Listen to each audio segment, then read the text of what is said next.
All right, we have the liberation ideologies and the politics of identity. This is under the playlist Liberationism.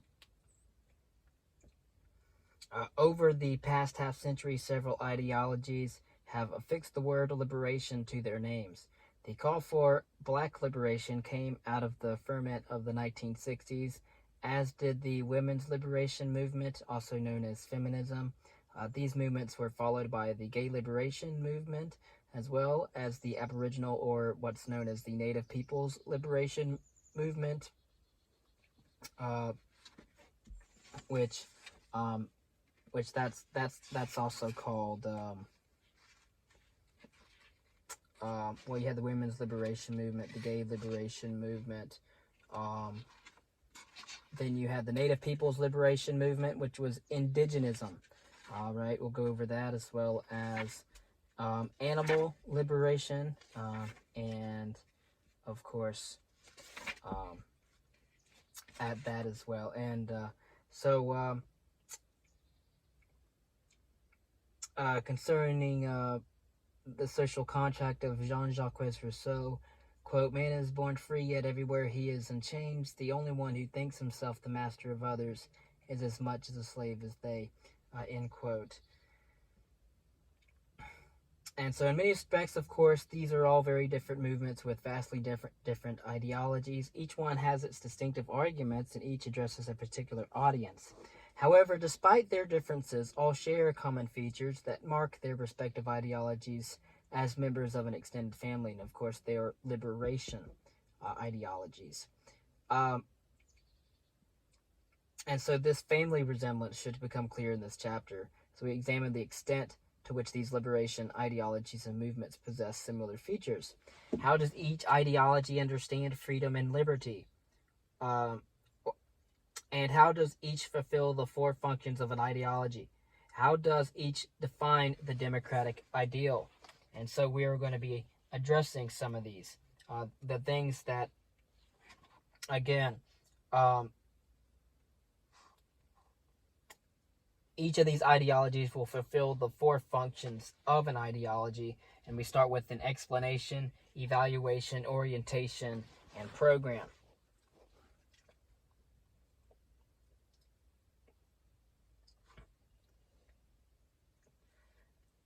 Common characteristics of liberation ideologies. An interest in liberation is, of course, nothing new. All political ideologies have stressed the importance of libertas, although, as we have seen, they conceive of libertas in very different ways. In some respects, then, contemporary liberation ideologies simply extend or amend the views of earlier ideologies, especially liberalism and that of socialism. But these new ideologies seek liberation from forms of oppression and domination that earlier ideologies have, in the liberationist view, wrongly neglected or overlooked for too long. They also recommend new and distinctive strategies for overcoming or ending oppression.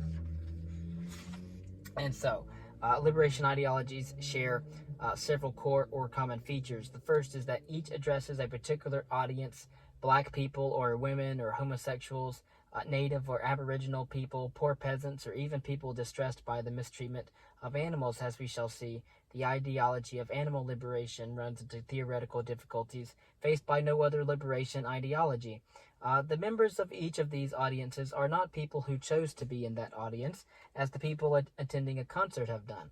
Instead, liberation ideologies address themselves to groups of people who share in certain characteristics, such as race or sexual orientation, by the accident of birth. Chosen or not, liberation theologies maintain that these characteristics form a major part of the identity of the people who have, in a sense, historically shared them.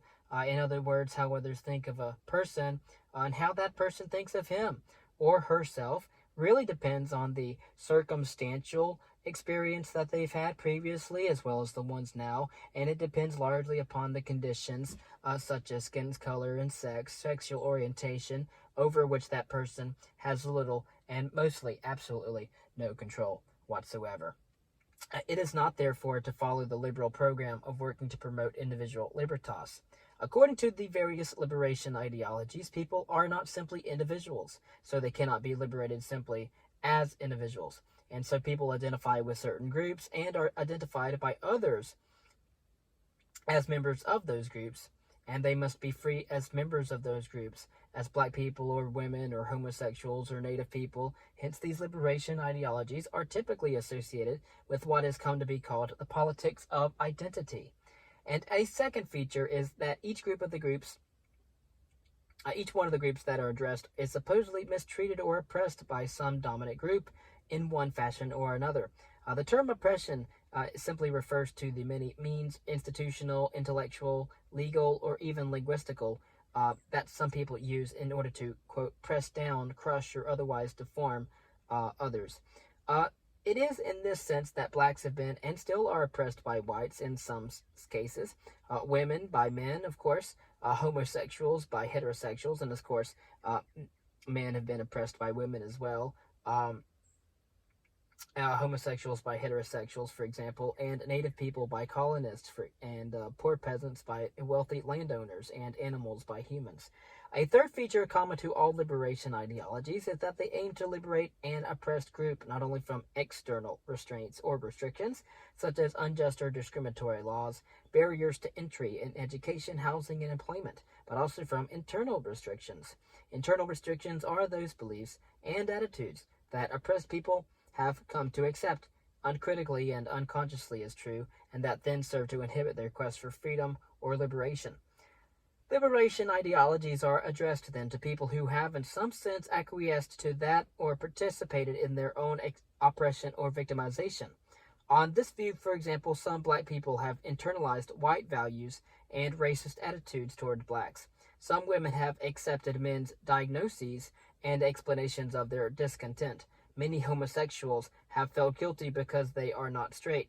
Native Americans and other indigenous people are ashamed of their savage ancestry and primitive customs. Many Latin Americans peasants have accepted their lot in life as fate or as the will of God, and if not animals, then at least some of those humans who eat their flesh and wear their fur have accepted the claim that humans are a higher species with the right to eat or skin members of lower species. The dominance of the ruling race, gender, sexual orientation, culture, class, or species depends on the oppressed group's continuing acceptance of their own condition as a natural, normal, or inevitable part of life. And to break the grip into the legitimacy of the dominant group requires a change of outlook and attitude on the part of the oppressed. From the foregoing, there follows a fourth feature common in all liberation ideologies, all aim to raise the consciousness and change the outlooks of people who have somehow participated, however unwillingly, unwittingly, or unconsciously, in their own oppression or victimization. Such participation may take many forms. For example, a black person might feel socially or intellectually inferior to whites. Women may think themselves to be helpless, or at least less powerful than men, and homosexuals might feel ashamed of being gay rather than straight. The aim of the various liberation ideologies, therefore, is to confront and criticize the sources of these feelings of inadequacy, inferiority, or shame, and in so doing, liberate or emancipate members of oppressed groups by helping them to help themselves. A major part of this effort consists in promoting the identification of the individual with the group. For example, a woman who thinks of herself primarily as a wife or a mother or just a certain member of a church will be unlikely to think of herself as an oppressed woman. If she can be brought to think of herself as a woman whose opportunities and position in life are largely determined by her gender, then she will be much more likely to identify with the plight of other women and join with them to work for their mutual liberation. Fifth and finally, liberation ideologies also aim to liberate the oppressors, to free them from the illusion of their own superiority, and to help them to recognize their former victims as fellow human beings, or in the case of animal liberation, as fellow beings. The aim of all liberation ideologies, in short, is to break those mind-forged manacles about which William Blake wrote a century and a half ago. Because each of these liberation ideologies addresses a specific audience or a group, we can best understand their structure, arguments, and appeal by looking at the groups to which each is addressed. And so, and we still think about this, a common feature to all liberation ideologies. I want to talk about the third one. So they liberated an expressed group not only from an external restraints of restrictions such as unjust or discriminatory laws, barriers to entry in education, housing, and employment, but also from internal restrictions. Internal restrictions are those beliefs and attitudes that oppressed people have come to accept uncritically and unconsciously as true, and that then serve to inhibit their request for freedom or liberation. Liberation ideologies are addressed then to people who have in some sense acquiesced to or participated in their own oppression or victimization. On this view, for example, some black people have internalized white values and racist attitudes towards blacks. Some women have accepted men's diagnoses and explanations of their discontent. Many homosexuals have felt guilty because they are not straight. Native Americans and other indigenous people are ashamed of their savage ancestry and primitive customs. Many Latin American peasants have accepted their lot in life as fate or as the will of God. And if not animals, then at least those humans who eat their flesh and wear their fur have accepted the claim that humans are a higher species with the right to eat skin or members of lower species. And so, and there we have the dominance of the ruling race, gender, sexual orientation, culture, class, or species that largely depends on the oppressed group's continuing acceptance of their condition as natural, normal, or inevitable. And so to break the grip and the legitimacy of the dominant group requires a change of outlook and attitude on the part of the oppressed. So the oppressed themselves have to be the ones that basically they're the ones that are going to break the grip and legitimacy of the dominant group. All right, and that's what's required for a change of and it's supposed to be by a change in an outlook on the part of the actual ones that are being oppressed.